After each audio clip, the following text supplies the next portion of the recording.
आणि बुलेटिनच्या सुरुवातीलाच बातमी आहे 4,000 कोटींच्या महाघोटाळ्यासंदर्भातली श्रीमंत महापालिकाशी ओळख असलेल्या पिंपरी चिंचवड महापालिकेमध्ये घोटाळ्यांची मालिकाच पाहायला मिळते। स्मार्ट सिटी प्रकल्पामधील वस्तू खरेदी घोटाळा, त्याचबरोबर कुत्र्यांच्या नसबंदीतला घोटाळा किंवा अलीकडेच उघडकीस आलेला उंदीर खरेदी घोटाळा राज्यभर गाजलाय। मात्र या सगळ्या घोटाळ्यांवर कळस करणाऱ्या आणखी एका घोटाळ्याचा पर्दाफाश न्यूज 18 लोकमतवर झालेला आहे।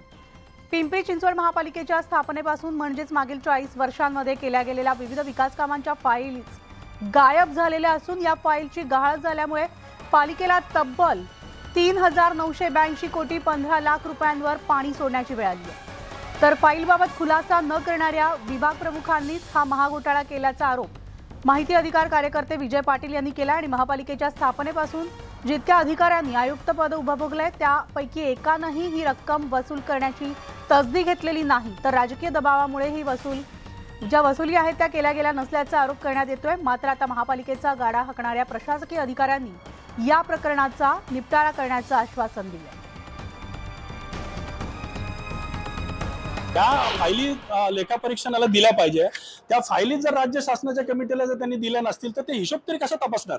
त्यामुळे संपूर्ण जबाबदारी आहे सर्वप्रथम आयुक्तांनी असं केलं पाहिजे की ज्या फाईली आतापर्यंत गहाळ झालेल्या आहेत त्याची कारणं विचारली पाहिजे की ह्याला जबाबदार कोण, म्हणजे त्या चोरीला गेल्या आहेत की त्या फाईली जाणून बुजून कुठे गायब केलेल्या आहेत किंवा गहाळ झालेल्या आहेत किंवा उपलब्ध नाही आहेत, तर का उपलब्ध नाहीत याचा शोध पहिल्यांदा आयुक्तांनी घ्यावा।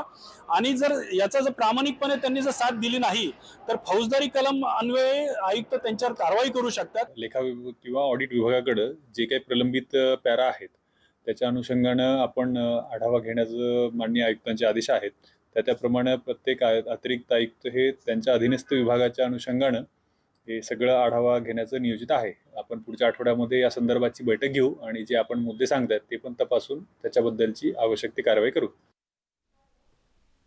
तर आपण पाहिलं न्यूज 18 लोकमतनं हा घोटाळा समोर आला आहे। महापालिकेमध्ये 4,000 कोटींचा घोटाळा झालेला असून यामध्ये अनेक कामात अनियमितता दिसून आली आहे। कागदपत्र आणि रेकॉर्ड उपलब्ध न करून दिल्याचा ठपका ठेवण्यात आलेला आहे। त्याचबरोबर जुनी आक्षेपाधीन रक्कम 38 कोटी आणि एकूण आक्षेपाधीन रक्कम 387 कोटी, तर अकलमानुसार गंभीर अनियमितता प्रकरणामधील वसूलपात्र रक्कम 1200 कोटी आणि थेट वसूलपात्र रक्कम 107 कोटी आहे।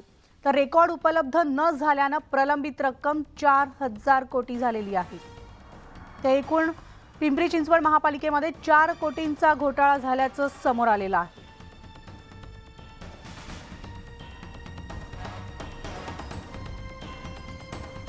आणि याविषयी आपण सविस्तर अपडेट जाणून घेणार आहोत। आमचे प्रतिनिधी गोविंद बाकडे आपल्या सोबत आहेत। गोविंद, आपण पाहतोय पिंपरी चिंचवड महापालिकेमधला 4,000 कोटींचा घोटाळा जो न्यूज 18 लोकमतनं समोर आणलेला आहे। मात्र प्रशासनाकडनं यावर काय कारवाई केली जाणार आहे आणि ज्या गायब झालेल्या फाईली आहेत त्या परत कशा मिळतील? आता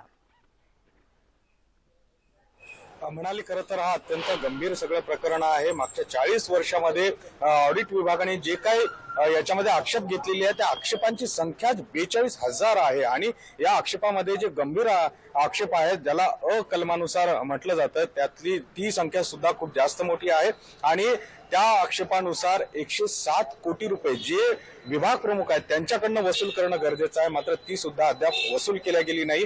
शेकडो कोटी रुपये जे आहेत ते महानगरपालिकेच्या तिजोरीमध्ये जमा होऊ शकतात आणि जर बघायला गेले तर हा सगळा जो अनियमितता आहे किंवा ही जी रेकॉर्ड उपलब्ध नाही आहे ते मागील 40 वर्षात आहे, म्हणजे 2017 पर्यंतचा आहे। 2017 नंतर तर हा आकडा अधिक वाढू शकतो आणि ही केवळ एका महानगरपालिकेचा आहे। सगळ्यात महत्त्वाचं म्हणजे म्हणाली ज्या दरवर्षी ज्या पद्धतीनं बजेट सादर केलं जातं त्या बजेटचं ऑडिट म्हणजे लेखापरीक्षण लेखा विभागाकडनं केलं जातं आणि तिथे जर एखादी माहिती उपलब्ध झाली नाही संबंधित विभागाकडनं तर तिथे आक्षेप घेतला जातो आणि त्या आक्षेपांच्या संख्येवरनं या सगळ्या फाईल गहाळ झाल्याचं लेखापरीक्षणाच्या माहितीमध्ये समोर आलेलं आहे। आपल्यासोबत स्वतः विजय पाटील आहेत, माहिती अधिकार कार्यकर्ते। जर उदाहरण द्यायचं झालं तर रुबी अलकेवरचं देता येईल 3 कोटीचा त्यांचा भ्रष्टाचार म्हणता येईल का? काय एकंदर तुम्हाला म्हणायचं आहे? बरोबर आहे. लेखापरीक्षण हा जर महानगरपालिकेमध्ये लेखापरीक्षण हा जो महत्वाचा जो विभाग आहे तो विभागच जर कामचुकारपणे जर काम करू लागला तर राज्य लेखा जो महानिरीक्षक आहेत त्यांनाही मोठा प्रश्न पडला. 1982 पासून तर 2017 पर्यंत 42,000 आक्षेप, म्हणजे त्यातला एक आक्षेप मी आता तुम्हाला या ठिकाणी सांगतो. एक रुबी हेल्थ केअर नावाचा सर्व्हिसेस एक हॉस्पिटल बरोबर भाडे करार YCM हॉस्पिटलच्या वतीने करण्यात आला, म्हणजे महानगरपालिकेच्या वतीने करण्यात आला. तो करार हा 20 वर्षाचा करण्यात आला. त्याचं वार्षिक भाडं हे नियमाप्रमाणे साधारणतः 20 लाख रुपये असताना सुद्धा फक्त 9 लाख रुपये प्रति वर्षाला घेतले गेले. अशा पद्धतीने जवळजवळ 3 ते 3.25 कोटी रुपये प्रति वर्षाला हे ऍक्च्युली त्यांच्याकडे पेंडिंग आहेत. अशा पद्धतीने 20 वर्ष जर त्यांनी 2009 जो करार केलाय तो 2029 पर्यंत तो करार असणार आहे. अशा पद्धतीने हा महत्वाचा हे आक्षेप म्हणाली आणि हे आक्षेप आपण नाही काढले तर हे सगळे माहितीच्या अधिकारामध्ये लेखा परीक्षणात स्वतः लेखा अधिकाऱ्याने घेतलेले आक्षेप आहेत आणि त्याची ही सगळी माहिती आहे. अर्थातच हे केवळ एका महानगरपालिकेपुरतं मर्यादित नाही तर महाराष्ट्राचा म्हणजे राज्याचा जो लेखा विभाग आहे तो सगळ्या महानगरपालिकांचं लेखापरीक्षण करत असतं आणि त्यानुसारच हा सगळा जो प्रकार आहे तो समोर आलेला आहे. आता जबाबदारी जी आहे ती आयुक्तांची आहे की ही सगळी जी वसूल पात्र जी रक्कम आहे साधारण 1300 कोटी रुपये किमान ती वसूल करतात का याकडे सगळ्यांचं अगदी बरोबर आहे गोविंद. आणि त्यामुळे या संपूर्ण प्रकरणावर आपण लक्ष ठेवून राहणार आहोत, त्याचे अपडेट्स घेत राहणार आहोत. तुर्तास या सविस्तर माहितीसाठी धन्यवाद. तर शिवसेनेमध्ये फूट पडल्यानंतर मुख्यमंत्री एकनाथ शिंदेंनी आता तळागाळामधील शिवसैनिकांकडे आपला मोर्चा वळवल्याचं समजतंय. नव्या शिवसेनेला जुन्या शिवसेनेतील शिवसैनिकांचा मजबूत पाठिंबा मिळावा, तसंच पक्षाचा राज्यात झपाट्यानं प्रसार व्हावा यासाठी आगामी काळात वेगवेगळे उपक्रम राबविले जाणार आहेत. आणि त्याचाच भाग म्हणून पक्षाची रणनीती आखण्यासाठी एका राजकीय सल्लागार कंपनीची नेमणूक सुद्धा करण्यात आली आहे. आता शिवसैनिक नेमके कोणाकडे आहेत याचं उत्तर राज्यात महापालिका तसंच सार्वत्रिक निवडणुकांशिवाय कळणं कठीण आहे. अशा वेळेस मुख्यमंत्री शिंदे यांनी आत्तापासूनच शिवसेनेचा प्रचार आणि प्रसार व्हावा, खऱ्या शिवसैनिकांना खरी शिवसेना कोणाची हे कळावं यासाठी मोर्चे बांधणी करण्यास सुरुवात केली आहे. आणि त्याचाच एक भाग म्हणून राजकीय रणनीतिकार प्रशांत किशोर तसंच रॉबिन शर्मा यांच्या एका कंपनीकडे या संदर्भातील काम देण्यात आलं.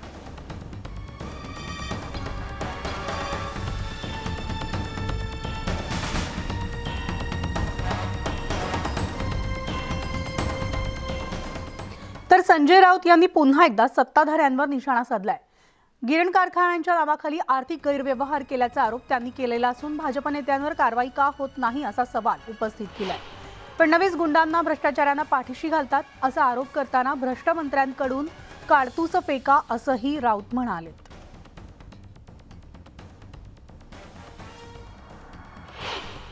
बीजेपी को इतना खुश होने की जरूरत नहीं है ना. बीजेपी क्यों फुदक फुदक कर नाच रही है? ये तो सामने है, ईडी और सीबीआई का दुरुपयोग हो रहा है और ये बीजेपी की सरकारें कर रही है, बीजेपी के लोग कर रहे हैं, इसलिए बीजेपी नाच रही है. ये तो नाचने की जरूरत क्या है? मैंने सीबीआई और ईडी के पास अब तक 10 या 12 केसेस दिए हैं विथ एविडेंस है. ये सब भिगे हुए कारतूस है. ये सब उनके ऊपर बोलना भी हमको अभी शर्म लगती है. उनका नाम लेने को इतने गंदे लोग हैं ये. वो नहीं, ये लोग 10 बार पार्टी बदल चुके हैं, 10 बार अपनी माँ को बदल चुके हैं. जो अपनी माँ को बदलता है उनके ऊपर हम क्या बात करें? छोड़ दीजिए. ये मंत्री बने हैं, इस बेईमान लोगों को मंत्री पद देना अब बीजेपी की फितरत बन गई है. तर छत्रपती संभाजीनगरमधील वज्रमूठ सभेनंतर महाविकास आघाडी आता मुंबईमध्ये वज्रमूठ आवळणार आहे. मुंबईमध्ये महाविकास आघाडीकडून मशाल मोर्चा काढण्याची तयारी सुरू आहे आणि राहुल गांधी यांची खासदारकी रद्द केल्याप्रकरणी काँग्रेसकडून या मोर्चाचं आयोजन करण्यात येणार आहे. येत्या 11 एप्रिलला माहीम ते चैत्यभूमी परिसर असा मशाल मोर्चा काढण्याचं निश्चित करण्यात आलंय आणि या मोर्चामध्ये महाविकास आघाडीचे सगळे बडे नेते उपस्थित राहणार आहेत. त्या संदर्भामधील अधिकृत घोषणा लवकरच करण्यात येणार असल्याची माहिती आहे.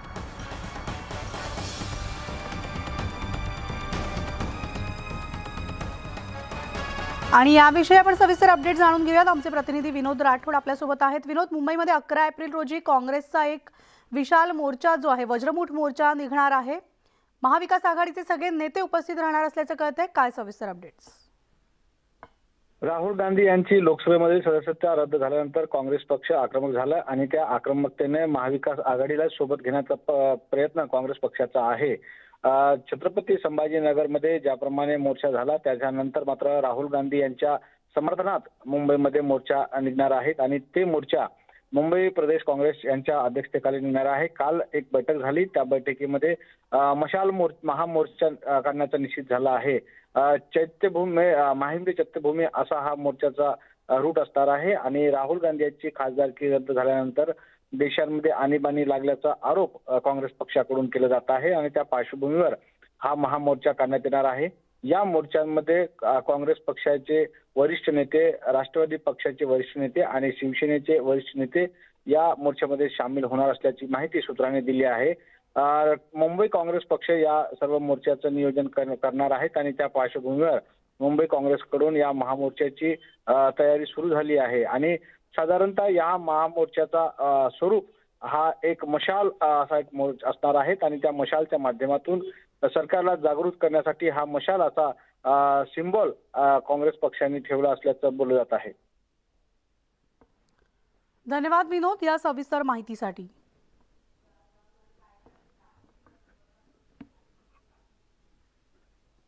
आणि या बातमीचा एक छोटासा ब्रेक घेऊन लगेचच परततोय. पाहत राहा न्यूज 18 लोकमत.